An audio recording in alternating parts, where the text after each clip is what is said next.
Good morning.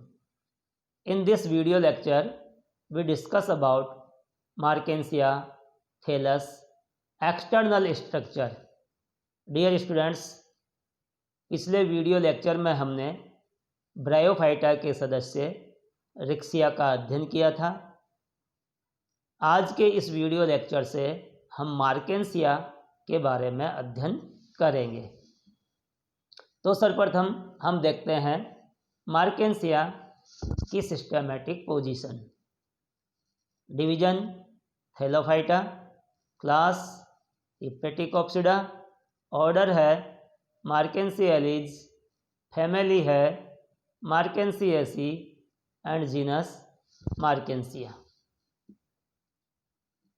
Dear students, Marchantia नाम France के एक प्रसिद्ध बॉटनिस्ट निकोलस मर्चेंट के नाम पर रखा गया।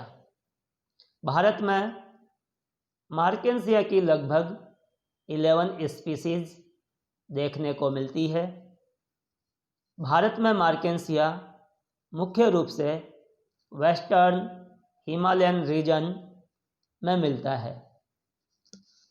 हमारे यहाँ मार्केंसिया की जो मुख्य जातियाँ मिलती है उनमें मार्केंसिया पॉलीमॉर्फा, मार्केंसिया पामेटा, मार्केंसिया हिमालयंसिस, मार्केंसिया indica, मार्केंसिया nepalensis and Marchantia simlana है। इनमें Marchantia nepalensis and Marchantia simlana exotic species है। एक्जोटिक स्पीसीज यानी कि विदेशज जातियाँ उन जातियों को कहा जाता है जो विदेशों से लाकर किसी क्षेत्र में लगाई जाती है। अब हम देखते हैं मार्केंसिया का हैबिटेट, इसका आवास। मार्केंसिया कॉस्मोपॉलिटन है यानी कि विश्वव्यापी है। पूरे वर्ल्ड में इसकी लगभग 65 स्पीसीज देखने को मिलती है। मार्केंसिया पॉलीमॉर्फा एक वाइडली डिस्ट्रीब्यूटेड स्पीसीज है और यह ऐसे क्षेत्रों में मुख्य रूप से पाई जाती है जहां पर कभी आग लग गई थी। इस कारण से मार्केंसिया पॉलीमॉर्फा एक फायर इंडिकेटर स्पीसीज है। मार्केंसिया पॉलीमॉर्फा की वैरायटी एक्वेटिका दलदली आवासों में निमग्न अवस्था में वृद्धि करती है। मार्केंसिया पोलिएसिया आर्द्र चूने के पत्थरों पर देखने को मिलता है। अब हम देखते हैं मार्केंसिया के गैमेटोफिटिक थैलस की बाह्य संरचना। तो इसका थैलस ग्रीन कलर का होता है। इस कारण से यह फोटोसिंथेसिस का कार्य करता है। यह सतह से चिपका हुआ वृद्धि करता है जिसे श्यान या प्रोस्टेट कहा जाता है। डोर्सिवेंट्रल होता है यानी कि इसकी पृष्ठ सतह और प्रतिपृष्ठ सतह में स्पष्ट रूप से विभेदन किया जा सकता है और द्विभाजी रूप से शाखित होता है।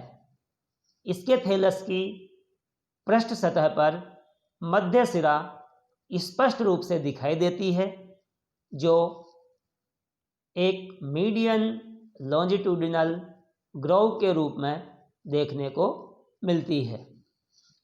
पृष्ठ सतह पर ही यदि हम ध्यान से देखें तो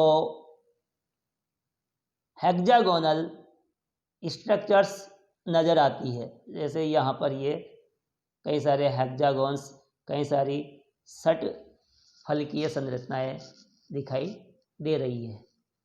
ये हेक्सागोनल जो पैटर्न है वह थैलस में विद्यमान फोटोसिंथेटिक चैम्बर्स को दिखाता है। थैलस की डोर्सल सरफेस पर ही कुछ विशेष प्रकार की प्याले नुमा या कप नुमा संरचनाएं दिखाई देती है, जिन्हें गेमा कहा जाता है। जिन्हें गेमा कप कहा जाता है। इन गेमा कप के अंदर कुछ विशेष प्रकार की संरचनाओं का निर्माण होता है जो गेमा कहलाती है, और ये गेमा कायिक जनन में सहायक होती है। थैलस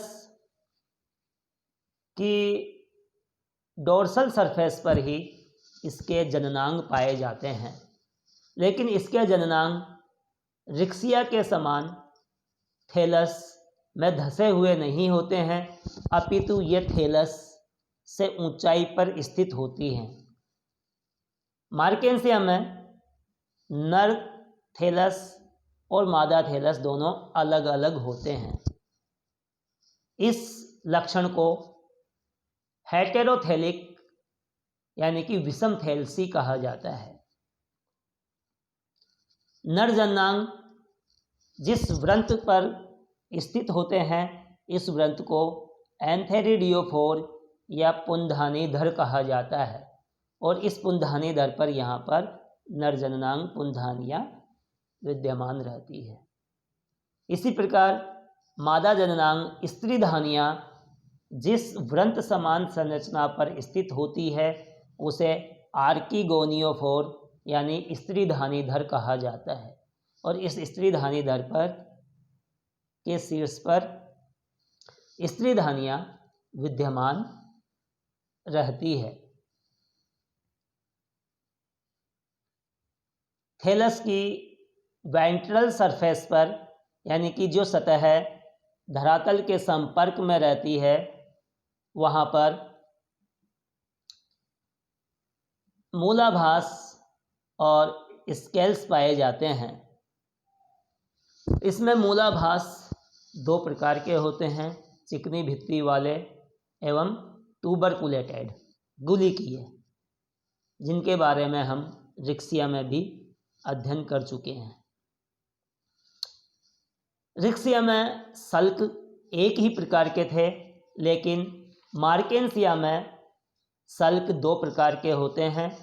पहले हैं अपेंडिकुलेटेड स्केल्स यानी कि उपांग युक्त सल्क, जिनकी सतह पर कुछ विशेष प्रकार की उपांग समान संरचना देखने को मिलती है। दूसरा स्केल्स है सामान्य स्केल, जिसकी सतह पर उपांग समान संरचना नहीं पाई जाती है। ये अपेंडिकुलेटेड स्केल है, जिसकी सतह पर ये उभरी हुई संरचना अपेंडेज या उपांग है, और ये दूसरा स्केल सामान्य प्रकार का स्केल है। मार्केंसिया में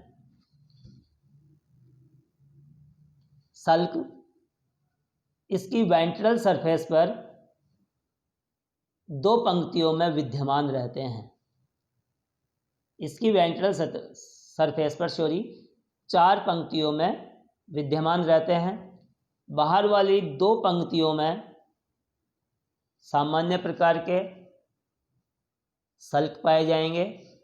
भीतर वाली 2 पंक्तियों में, इस पंक्ति और इस पंक्ति में अपेंडिकुलेट स्केल्स देखने को मिलते हैं। ये राइजोइड्स दिखाए गए हैं।